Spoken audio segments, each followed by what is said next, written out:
like an opportunity to convey my ideas to a wider audience than I'd ever had before.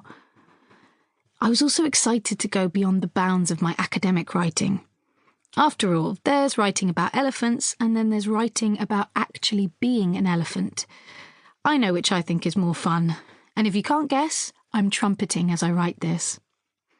So, there I was. Colorado, fall, autumn in my head, my scientific knowledge distilling into something resembling a passable Scotch. Where could I go wrong? Then I wrote something which didn't feel right at all, a chronological and stale list of stuff about elephants. I talked to people and they kept telling me the same thing. I can't see you in this writing, and I don't see the science shining through. I'd wanted the latter without the former. As with many scientists, I like to take myself out of the equation because it makes the equation simpler. We are taught to be reductive, to shave everything down with Occam's razor, and in a lot of cases this leads to elegant and rational solutions. But in this case, I had executed a bit of a Sweeney Todd on myself and hemorrhaged all over the floor. I didn't even make a decent pie from the remains. So, it was decided. I would enter the book. I don't find writing about myself interesting. Instead, I often find it embarrassing, narcissistic. I judge myself harshly even as I type. But for the purposes of navigating the jumping timeline of this book, my trajectory becomes relevant. I first became interested in animal lives as an undergraduate between 2004 and 2007. I've worked with elephants since I was an intern in Kenya in 2010. I continued through my PhD, for which I did fieldwork in Myanmar, and my first postdoctoral position. I was fortunate to receive a series of academic fellowships to return to research in Africa in 2015 onwards, where I built up a team and had the joy of taking my own students on. In 2019, I became an assistant professor and moved back to Asia. After a decade of elephants and a decade and a half or so of academia, who I am now is someone wholly consumed with thinking about animals and how people relate to them. It's my job as a scientist, but it's my passion as a person too.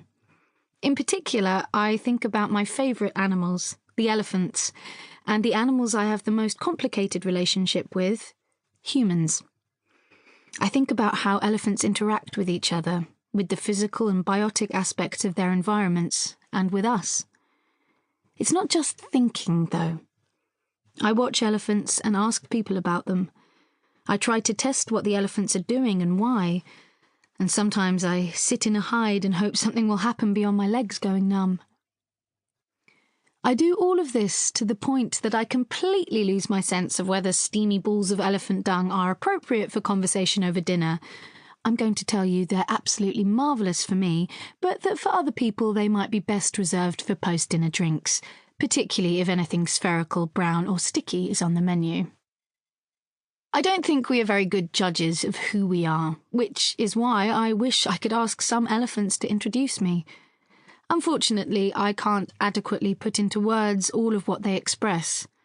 For example, on one of my field trips a couple of years ago, a young male African elephant stopped to dip his rounded head in the South African dust and then to lift his head and shake it out, ears fanned. He was displaying how big he was and perhaps saying I needed to be shown my place. The older males who pointedly ignored me on the same day might have disagreed, ambling as they did past our vehicle in slow motion. To them, I was nothing more than background scenery. Failing elephant explanations, my human family would be the next best when it comes to providing an introduction. My parents would tell you that I was always an odd child. Big eyes, earnest, absorbent as a fancy cushioned loo roll. I was at home in my head and stubbornly silent much of the time. Occasionally, I had a lot to say.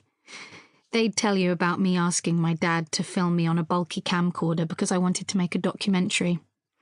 It was of me on the seashore giving a serious and detailed commentary of the real and imagined creatures I had found there.